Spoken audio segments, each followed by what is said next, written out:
सूर्य ग्रहण। सूर्य ग्रहण आज सूतक काल लगेगा। जाने बेहद जरूरी बातें। Solar eclipse. सूर्य ग्रहण को बेहद महत्वपूर्ण माना जाता है। साल का आखिरी और दूसरा सूर्य ग्रहण आज अमावस्या पर लगने वाला है। 2023 साल का आखिरी सूर्य ग्रहण आज सर्वपितृ अमावस्या पर लगने जा रहा है। ये सूर्य ग्रहण साल का और आखिरी सूर्य ग्रहण रहेगा। ज्योतिष दृष्टि से सूर्य ग्रहण ऐप पर बड़े महत्वपूर्ण माना जाता है। वहीं ग्रहण के दौरान सूतक काल में कुछ कामों को करना शुभ नहीं माना जाता है। इसलिए आइए जानते हैं सूर्य ग्रहण की कुल अवधि, सूतक काल और इस दौरान क्या करना चाहिए और क्या नहीं।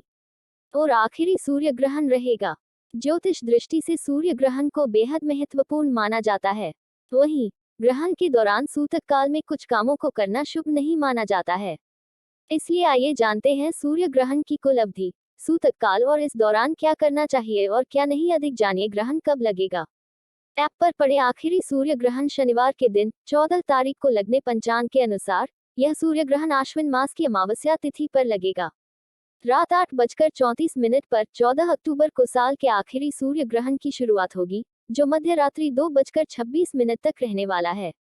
आज लगने वाला सूर्य ग्रहण भारत में नहीं दिखाई देगा। सूतक काल ज्योतिष विद्या के अनुसार सूर्य ग्रहण लगने के लगभग 12 घंटे पहले सूतक काल लग जाता है, जो ग्रहण के खत्म होने तक रहता है। इसलिए 14 अक्टूबर के दिन सुबह 8:33 से सूतक काल शुरू हो जाएगा, जो ग्रहण के खत्म होने तक रहेगा।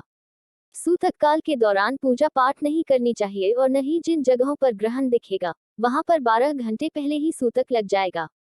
सूतक काल में वृद्ध और बीमार लोगों को छोड़कर भोजन आदि करने से बचें। ग्रहण काल के दौरान गर्भवती महिलाओं को फल, सब्जी आदि काटने एवं नुकीली वस्तु के प्रयोग से बचना होगा। यह सूर्य ग्रहण अमेरिका, मेक्सिको, ब्राजील, कोलंबिया आदि देशों में दिखाई देगा। भारत में कहीं भी यह ग्रहण नहीं दिखेगा।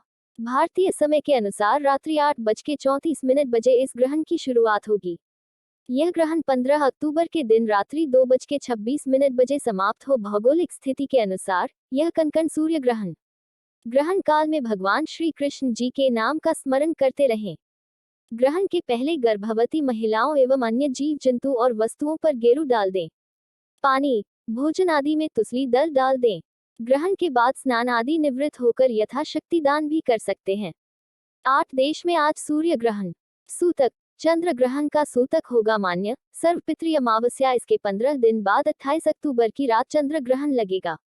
आज रात को 8:34 से रात 2:25 तक सूर्य ग्रहण रहेगा। देश का महीना बहुत खास है। इस माह में 15 दिन के अंतराल से सूर्य और चंद्र ग्रहण दोनों लग रहे हैं। सूर्य ग्रहण आज 14 अक्टूबर और आखिरी चंद्र ग्रहण 28 और 29 अक्टूबर की मध्य रात 1:05 से लगेगा और रात 2:24 पर समाप्त होगा। यह भारत में भी देखा जा सकेगा, इसलिए यहाँ सूतक के नियम भी लागू होंगे। सूतक काल 28 अक्टूबर की सायं 4:05 से शुरू हो जाएगा। इस दौरान मंदिरों के कपाट बंद रहेंगे और पूजा पाठ नहीं होगा। यदि किसी कारण बस पितरों के दिवंगत होने का समय ज्ञात नहीं है या बहुत से पूर्वजों की तिथि ज्ञात नहीं होती है, ऐसी स्थिति में आश्विन कृष्ण पक्ष अमावस्या के तिथि के दिन पितृ विसर्जन का पावन पर्व होता है। इस दिन पितरों की श्रद्धा पूर्वक विदाई किया जाता है। पितृगण हमारे साक्षात देवता के रूप में माने जाते हैं। शास्त्रों के अनुसार पितृदेव यदि प्रसन्न होते हैं तो हमारे जीवन में सभी प्रकार की खुशियां सहज रूप से प्राप्त हो जाती है तथा धन धान्य की वृद्धि के साथ साथ पुत्र पौत्रादि की सुख संपन्नता भी बनी रहती है। इस दिन जो भी पितृ छूट गए होते हैं उनका श्राद्ध कर्म किया जाता है। इस दिन पितरों को याद करके उनकी विदाई किया जाता है। इस दिन गरीबों को भोजन कराने से तथा भोजन का दान करने से पितृदेव प्रसन्न होते हैं। पितृ विसर्जन के दिन राहु से संबंधित किसी भी प्रकार का कोई दोष जन्म कुंडली में विद्यमान है तो उसके लिए भी विशेष उपाय किया जा सकता है। पितृ विसर्जन के दिन भागवत गीता का 11वें अध्याय का पाठ करने से भी घर में सुख शांति की वृद्धि होती है तथा पितृदेव प्रसन्न होते हैं। श्राद्ध कर्म के दौरान हवन करना तथा पंचबली का विशेष महत्व शास्त्रों में बताया गया है। इस कारण इन दिन पंचबली भी जरूर देना चाहिए, जिसमें कुत्तों के लिए भोजन या ग्रास, गाय के लिए भोजन या ग्रास, कौवा के लिए ग्रास तथा देवताओं के लिए निकल जाना चाहिए। उसके उपरांत ब्राह्मण को भोजन का दक्षिणा देने का विधान शास्त्रों में बताया गया है।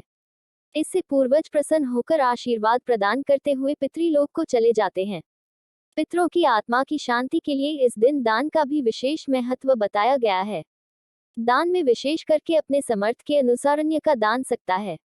वस्त्र का दान दिया जा सकता है तथा भोजन का दान दिया जा वस्त्र का दान दिया जा सकता है तथा भोजन का दान दिया जा सकता है। यदि आप धनाभाव में पितृ विसर्जन की पूरी प्रक्रिया कर पाने में असमर्थ हैं, ऐसी स्थिति में पितरों के प्रति पूर्णता के साथ श्रद्धा समर्पण करते हुए एकांत में जाकर प्रार्थना करते हुए यह कहना चाहिए कि है पितृदेव, हम आप लोगों के प्रति केवल श्रद्धा भाव प्रकट कर पाने की क्षमता रखते हैं। श्राद्ध कर्म कर पाने में असमर्थ, इसलिए आप सब प्रसन्न होकर अपना आशीर्वाद हमें प्रदान करें। भविष्य में यदि हमारी स्थिति में सुधार होता है तो निश्चित ही हम आपके प्रति श्रद्धा भाव के साथ श्राद्ध कर्म करें।